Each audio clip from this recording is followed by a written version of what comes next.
আসসালামু আলাইকুম। এগ্রো বাংলার পক্ষ থেকে আপনাদেরকে স্বাগত জানাচ্ছি। আজকে আমি ডেজার্টের জ্বালানি সম্পর্কে আলোচনা করব।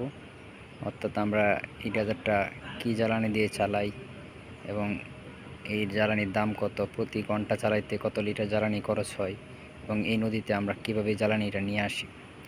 আমরা মূলত এই ডেজার্টটা চালাই ডিজেলের সাহায্যে। আর একটা ডেজারে 3টা ইঞ্জিন থাকে। একটাকে বলা হয় হারবার ইঞ্জিন, এটাকে বলা হয় অক্সিলিয়ারি ইঞ্জিন, এটাকে বলা হয় মেন ইঞ্জিন।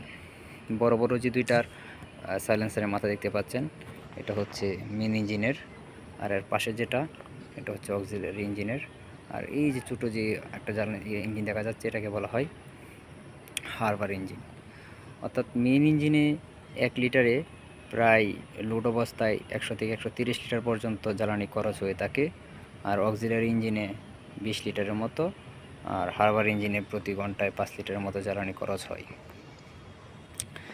নর্মালি 1 ঘন্টায় প্রায় 150 লিটারের মতো জ্বালানি ডিজেল খরচ হয়ে থাকে। আর 1 লিটার ডিজেলের বর্তমান বাজার মূল্য 105 টাকা মতো আছে। আর প্রতি 1 ঘন্টায় প্রায় 15,750 টাকার মতো ডিজেল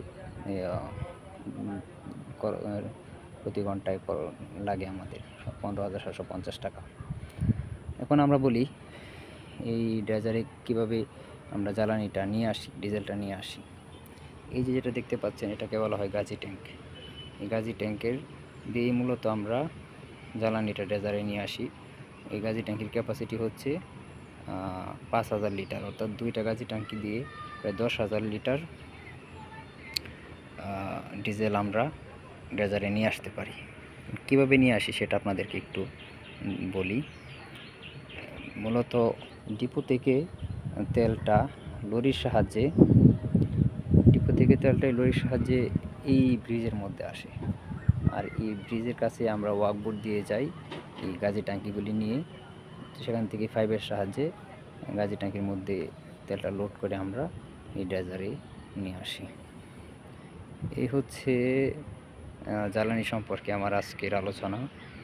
ধন্যবাদ এখন পর্যন্ত ভিডিওটা যারা দেখছেন। আমার চ্যানেলটা সাবস্ক্রাইব করে দিবেন এবং আমাকে আরও উৎসাহিত করবেন এই ধরনের তথ্যবহুল আরও যেন ভিডিও তৈরি করে আপনাদেরকে দেখাইতে পারি। আসসালামু আলাইকুম।